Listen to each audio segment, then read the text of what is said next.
Hey everyone, welcome back to the show. We are here today for our third episode, so we're kind of still getting started, but we have another great guest here today to chat with about social entrepreneurship and making awesome things happen in the world. So thanks for coming. If you're joining us already in the chat, please say hi and introduce yourself. Let us know where you're watching from. And today we have Ozzy Lang. So I'll have you introduce yourself in a minute, Ozzy. But I'll just kind of catch anyone who's new up to speed on what we're doing here today.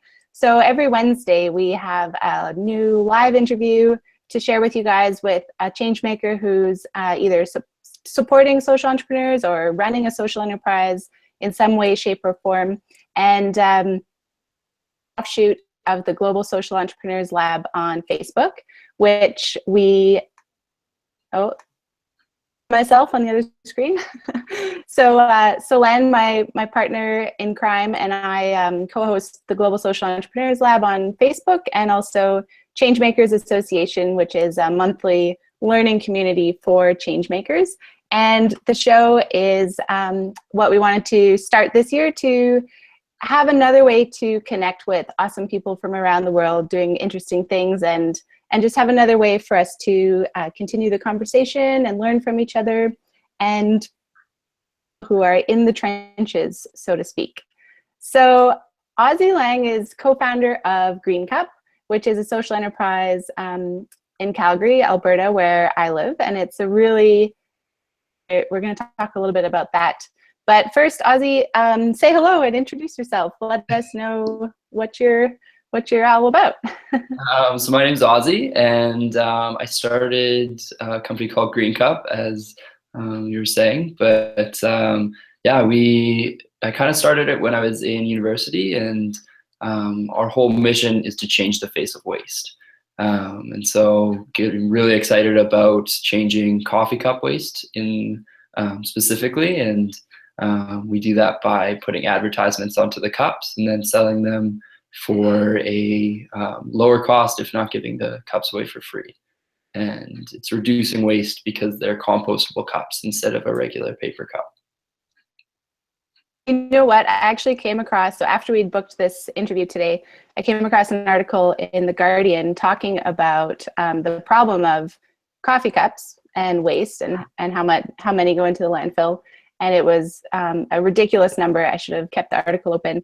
But they didn't a couple options to deal with this, but they did not talk about the model that you guys have created. So that's kind of interesting. Do you know of other groups doing a similar solution in their part of the world, or what do you think? So there's the coffee cup advertising, but it doesn't provide compostable cups. So that's running in Australia. There's a couple different companies that do coffee cup advertising, but in terms of compostable cups, we're kind of the only people doing this sort of model. There's people who sell compostable cups, obviously, but then you have to pay double, if not triple, the price of a regular paper cup, which is pretty unrealistic for like a small coffee shop or hockey arena or something like that. So totally, because that's, I mean, the cost of the coffee itself is very minimal. I researched a little bit into coffee business in the past, and the cups and the milk and kind of those extra pieces are, a bulk of the cost of delivering the product, right? So if you triple that, you're really putting yourself in a tough spot profitability wise as a coffee shop. Yeah. And the number you probably saw in Canada alone, there's 1.6 billion cups going into the landfill every year. 1.6 billion. Yeah. I want to get back to the business side of things and talk more about the model. But before that, I also want to get to know you a little bit better as a person. I think, well, all people are very fascinating, but social entrepreneurs have some pretty interesting stories and things to share about themselves as well. So question for you that I like to ask, what is your ideal day? What does your ideal day look like? Well, it's kind of changed over the last kind of month. I just graduated from Mount Royal, as you know, but so it's changed from going to school and doing that kind of stuff to waking up in the morning, listening to a podcast, and then either making sales calls or going out to meetings. And I personally like going out to meetings more than sales calls, just because I get to interact with people and talk to somebody instead of just making calls all day and somebody telling me no over the phone. At least they're in my face about saying no. But yeah, it's always nice to sit down with somebody, and even if you don't sell them or get them as a partner or something like that, just talking to them about the idea is always kind of the best part of my day. So yeah. Yeah, that's great. And so one piece that you mentioned there is that you were in school. And so for the people who don't know, you actually started the company while you were in school. And that might be an interesting thing to learn more about too, is how was that managing starting a startup plus going to school?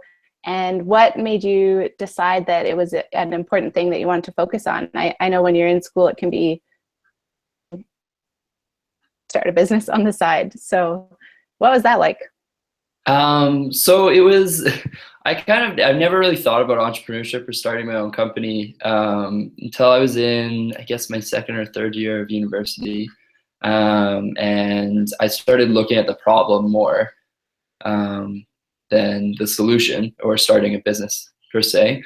And I was really excited about the problem of coffee cup waste. And I was tired of waiting for somebody to solve it. And I was like, you know what? I'm going to do it. I'm going to do it now. And this is what's going to happen. But I didn't really I would say I was less effective while I was in school, because just time management isn't my strong suit per se. So either my schooling would drop off a little bit, or the business would drop off a little bit, which was less likely to happen. I usually focus more on the business, but a funny thing happened about my midway through my third year is when I started the business and I was really focusing on that, I could relate it to all my classes. So doing a business plan for class, or doing different presentation, it was easy, because I was like, oh yeah, this is the business I started, and I'm in business school, and you should love me. Yeah, and you're applying as you learn, which is amazing. That's the best way to learn. And I think it strengthens both the business and your education, right? Yeah. And that was kind of the cool part about the end of starting the business and going to school. So cool. Well, that's great. I have talked to a couple other people in a similar boat and kind of wrestling with that decision about staying in school when they have a great opportunity they want to pursue. And so I encourage them that it really does help both sides. But like you said, time management. So now you're a free bird, you're graduated, you can focus full time on the business. A bit about the team. I know you have a co-founder, and maybe kind of your guys' vision for the next, like what are the next steps for you guys? So I have a co-founder. Her name is Emily. And she's kind of the marketing brain side to my crazy environmental side.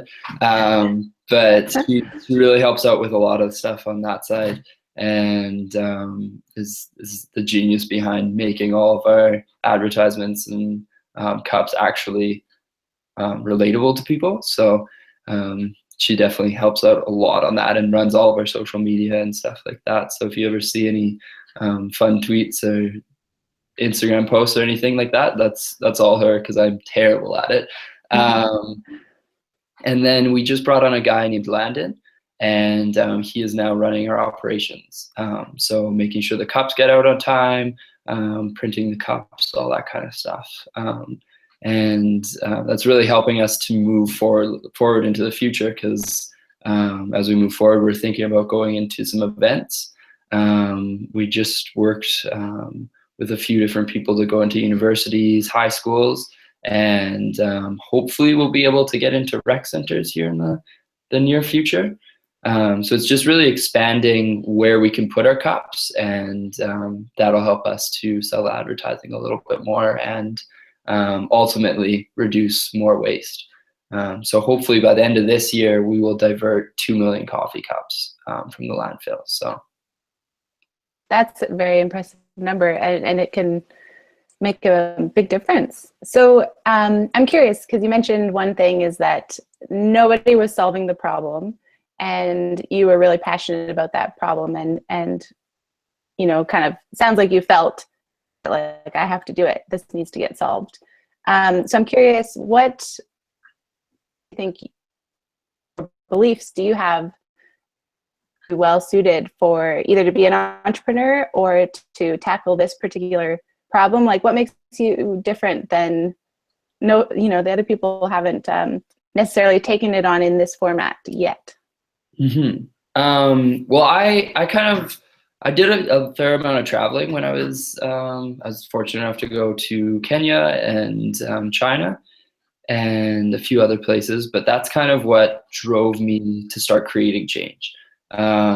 Because I was looking at the environmental problems and the impact that I could have there. And I was thinking, like, man, why is nobody else doing this? And I was like, well, nobody, like, sure, there's all these environmental problems and it always seems like they're so big and like you can never do anything. But if you just hold on to something really small and break it down and really like try and tackle that one thing, it might not change the entire global area of waste or anything like that, but it's a start, and you can kind of build off of that.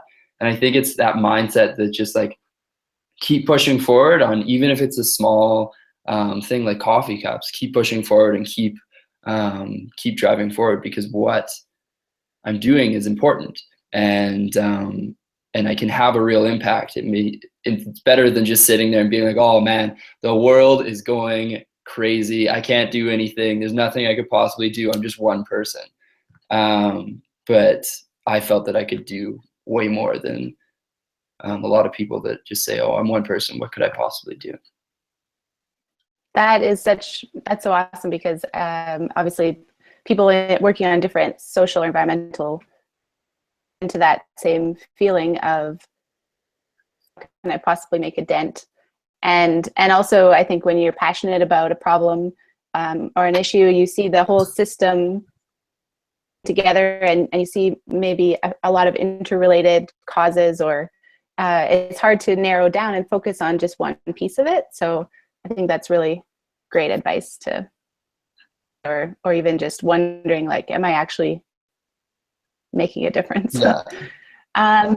When do you get super excited about your work? So you mentioned you really love going to in-person meetings and meeting people that way. When are you like, man, this is awesome, I'm so glad I'm doing this work?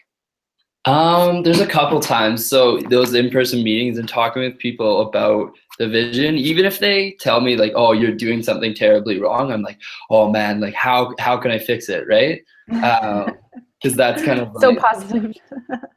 Yeah, there's no like, I'm never going to be perfect, and if somebody can point out a flaw that I'm doing something wrong, then it just allows me to fix it faster. And sometimes people are just super negative and don't want you to like they just don't see the vision there, and they're just like, oh, it makes no sense. But you just like, the constructive feedback is always a good thing to run into. It makes me more excited to keep going forward. And then the other time is we actually do a fair amount of like educational work. So we worked with students, and last year we actually worked with a grade 4 class and got to talk to them about coffee cup waste. And we actually built a display with them, and just sitting in that class and realizing that what I was doing made these kids super excited about the environment. And seeing that they now understood the environment and the impacts they can be having in just day-to-day life, just by something that I was doing by like working with coffee cups. So seeing that the next generation is actually like, they're thinking about it, and I can have a real big impact on that, was like every day I'd get back and like send out 50 more emails or like something like that, because it was just like, I'm so excited to keep doing this. So That's awesome. And it's just this is an interesting topic, I think, for entrepreneurs, is that motivation and feedback. So you get so passionate about your cause and your message, that reinforcement of what you're doing and it making a difference can go a long way in helping you keep going. But then if running into agree or pointing out flaws, that can also serve the same purpose, get you even more fired up, like, well, I got to fix it, I got to keep going. So it actually kind of works both scenarios. mm-hmm. So you've touched on a few things that might fit into this question, but is there anything that you think you approach things differently? Think of things differently that allow you to, the people might get stuck. I'm not too sure. I feel like I've never really had it easy to like go to school or get good grades or anything. So I think that my ability to just keep going forward, and there's a point of going forward and beating your head against a wall. So like sitting there and running into the same problem over and over again, you're not really like, that's not hard work anymore. That's just you're being stupid. Like, stop making the same mistake, right? So you kind of have to have a good ability to listen to what's going on in the environment, but also not get discouraged when things are going wrong. And I think that's probably my greatest strength, is like I grew up with learning disabilities and had a really hard time in school. And that just kind of pushed me forward, because I was like, okay, like I'm going to struggle my whole life to do most of the things that people find easy. But that's pushed me forward to getting to this point. And I'm like, oh, like I've already had it hard. Starting a business can't be that much harder. Let's keep going. And when things get tough, you just like, yeah, like I've already had it tough. Don't worry. Like just keep rolling through this and let's make something happen. Yeah, that's great. That's great. Ooh. Back here. So on balance there in terms of going forward, beating your head against the wall when something's not working versus persevering and keep going when the times get tough. And it's an interesting when you're an entrepreneur and it comes up in that scenario. So making decisions about what to do next when you're trying to read the information around you. And the other big balance between for social entrepreneurs is between impact and profitability. So I'm curious, do you have an example to share or some insight on how you handle balancing impact and profitability, or do you run into that conflict with your business model? Is it a factor, or what advice would you give to someone dealing with that? So I guess like our main basis to go with compostable cups instead of regular cups is an impact versus profit situation. It costs us a lot more to go with compostable cups, and to offer them the same price, if not lower, than a regular cup to get into these different environments. We're losing money on that. But at the end of the day, that's the mission behind this, is to reduce waste. And I think that to have a good social business, you need to be profitable and keep pushing forward. But the reason that you started your business is to create that social gain. And so that means like, I'll take 5-10 hours out of my week and go do educational things or do that kind of thing, just because that's my mission. And making money is kind of the way that I can do that. But if I can't get across waste diversion and people reducing waste and do everything that I can to do that, then I have no purpose. I'm just another company that is now just selling advertising on cups, which isn't really what I want to be. Yeah, not nearly as fun of a business, hey? No. So yeah, I mean that's great. Like mission first, but you don't want to your profitability to the point where you can't continue, and so that's where the balance comes in, and planning for both, right? Mm-hmm. So I just want to check in with the chat and see if we have any questions coming in. I see we have a few people joining from and from Calgary. Hi, Bob. Hi, Marie Lawrence. And Beth from Minnesota. Awesome. Beth was our very first guest, which was really fun a couple weeks ago. So yeah, if you guys in the chat have any questions, and we'll get to them in the next few minutes. But I have another few questions for you, Ozzy. And one is, what would you say the best investment in yourself or in your business has been so far? I think that just like the investment in myself was just to go forward with this idea.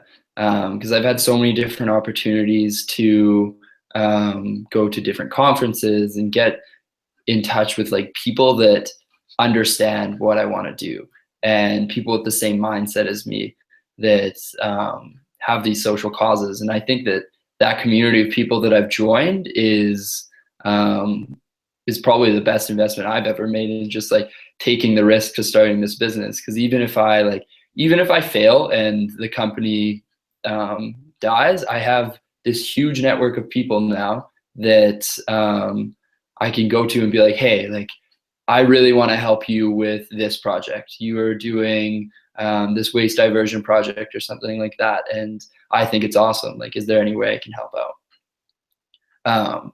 That's probably the biggest. Sorry, what was that?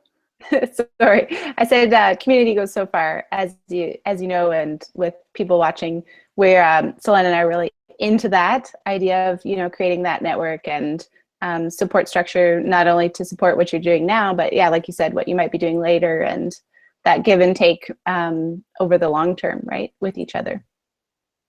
Yeah.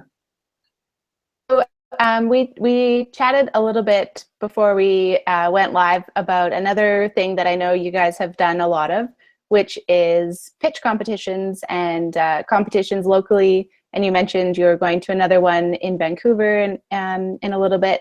So I'm curious to ask, how has that been for the growth and trajectory of Green Cup? Has it been, well, obviously it's been positive because you're doing it, but what advice would you give to somebody who's kind of debating, focusing time and energy on the business itself versus kind of that outreach, but also the pitch piece as well, and the competition piece? I find it's a little bit of a balance, because if I spent too much time on going and doing the pitches and all that kind of stuff, like, yeah, I'm getting my idea out there and I'm getting people interested about it. But then my business is just sitting there like, oh, we're still just this idea phase. And I'm going to pitch this idea to so many people, and I could win, I could not win.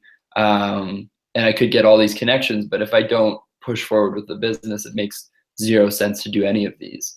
But when you have that balance of going to these pitch competitions while also running the business and not spending too much time on like perfecting your pitch per se, then you have this really awesome balance of like, you're getting your name out there for one. You could get potential funding to help keep pushing your business forward. And you're also pushing yourself more in the business than you would if you're just like, oh, another quarter went by and we didn't accomplish 4 of our goals. Well, at the end of this quarter, I have to go present to a panel of judges and competing against 4 other people who are in the same boat. So I'm going to push way harder to get those goals accomplished, instead of just sitting here being like, oh, didn't accomplish those goals again. Like, you look bad in front of the judges then, and in front of the people that you want to be interacting with. And if you look bad, then obviously you're not going to win. But it's also just like, it's a pride piece too. Just being like, yeah, I'm doing this and I'm doing it well, and this is why. Kind of been the best part about doing. motivation or incentive can help. Yeah. I actually didn't really think of it that way, but that's very true. Okay, so we have a question from Marie Laurence. Sorry, I'm probably butchering your name, Marie. So she asks, does Ozzy think that building a social business is a good way of meaningful work? Does it feel like meaningful work to you? Okay. I think that it's a way that you can tackle big problems in the community.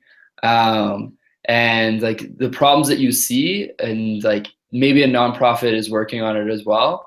But a social enterprise can have so much more impact because it's sustainable and it's creating solutions that will be able to be implemented for years without some sort of funding source.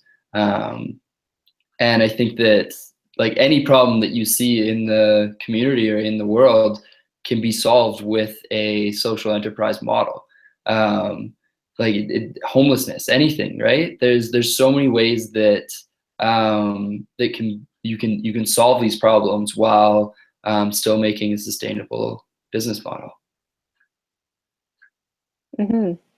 And so I guess in that sense, what would you say to someone starting out with and wanting, to focus on solving that problem with a social enterprise in that way so that it can be sustainable and grow over time, starting out now that you're a little bit past the initial phase? I think that it's really like not only for one, understanding the problem and understanding the whole system of that problem.